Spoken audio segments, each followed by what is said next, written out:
స్వర్గీయ జె జయలలిత గారు దక్షిణ భారత సినిమా రంగంలో ఒక మహోన్నత నటీమణి. 6 పర్యాయాలు తమిళనాడు ముఖ్యమంత్రిగా పనిచేసిన గొప్ప మహిళ. ఆమె తన సినిమా మరియు రాజకీయ రంగాలలో సాధించిన ఘనతలు గూర్చి ఈ వీడియోలో చూసి తెలుసుకుందాం. జయలలిత గారు 1964 నుండి 1980 వరకు తమిళ, తెలుగు, కన్నడ, మలయాళం మరియు హిందీ భాషలలో 140కి పైగా చిత్రాలలో నటించి తమిళ చిత్రసీమలో కథానాయికగా పలు తమిళనాడు రాష్ట్ర చలనచిత్ర పురస్కారాలు, అనేక ప్రతిష్టాత్మక ఫిల్మ్ఫేర్ అవార్డులు, జాతీయ అవార్డులు అందుకున్నారు. తమిళ సినిమా రాణిగా, మహిళా సూపర్ స్టార్లలో ఒకరిగా పిలువబడే పేరు జయలలిత గారు సాధించి ఘనతకెక్కారు. ఆమె తన రాజకీయ జీవితంలో ముఖ్యమంత్రిగా ప్రవేశపెట్టిన అత్యంత వినూత్నమైన సంక్షేమ పథకాలలో ఆర్థికంగా వెనుకబడిన మహిళల వివాహాల కోసం ఆర్థిక సహాయం మరియు బంగారాన్ని అందించే తల్లిక్కు తంగం మంగళసూత్రానికి బంగారం పథకాన్ని ప్రారంభించి చరిత్రలో నిలిచారు. తొట్టి శిశువుల పథకం 1992 సంవత్సరంలో రూపొందించిన తొట్టి శిశువుల పథకాన్ని ప్రారంభించి రాష్ట్ర వ్యాప్తంగా ఆశ్రయ కేంద్రాలను ఏర్పాటు చేసి వదిలి వెళ్ళిన శిశువులను రక్షించి మరియు ఆడ శిశు హత్యలను నివారించి ఒక మార్గదర్శకమైన పథకాన్ని చేపట్టి గొప్ప ఘనతను సాధించారు.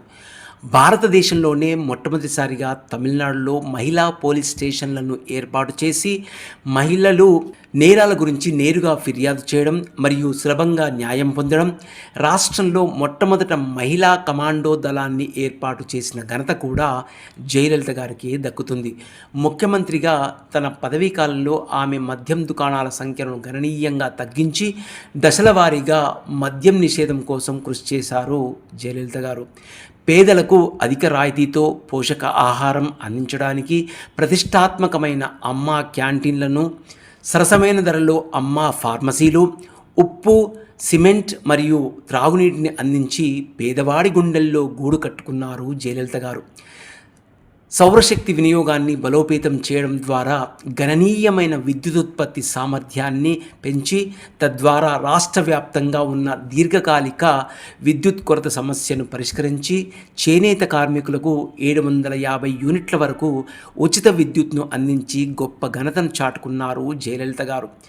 తీవ్ర నీటి ఎద్దడి ఉన్న ఆ రాష్ట్రంలో 2001లో అన్ని భవనాలకు వర్షపు నీటి సేకరణ నిర్మాణాలను తప్పనిసరి చేయడం ద్వారా నీటి కొరత ఉన్న అనేక ప్రాంతాలలో భూగర్భ జలమట్టాన్ని పెంచి తద్వారా ప్రజలకు ఎంతో మేలు చేశారు జయలలిత గారు.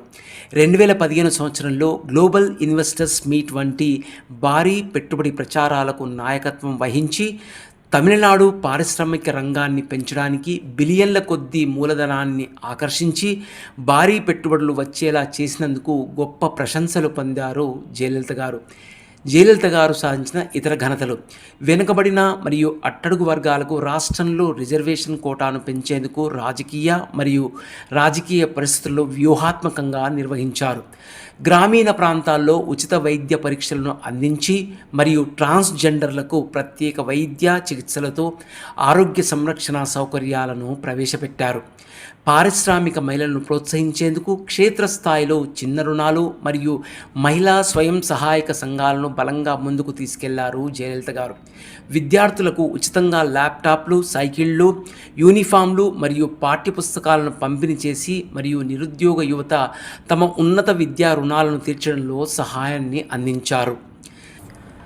తమిళనాడు రాష్ట్రానికి వచ్చే ఆదాయాన్ని కోల్పోయే ప్రమాదం ఉన్నప్పటికీ 2003 సంవత్సరంలో ఆన్లైన్ లాటరీలతో సహా అన్ని రకాల లాటరీల అమ్మకాలపై నిషేధం విధించారు జయలలిత గారు.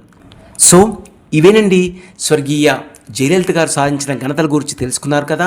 మరో మంచి వీడియోతో మళ్ళీ కలుద్దాం. అంతవరకు సెలవు. ఈ వీడియో కనుక మీకు నచ్చినట్లయితే లైక్ చేయండి, షేర్ చేయండి, మా ఛానల్ని సబ్స్క్రైబ్ చేసుకొని మీ యొక్క ప్రోత్సాహాన్ని మాకు అందించవలసిందిగా మా యొక్క హృదయపూర్వక ప్రార్థన. Thank you very much for watching this video.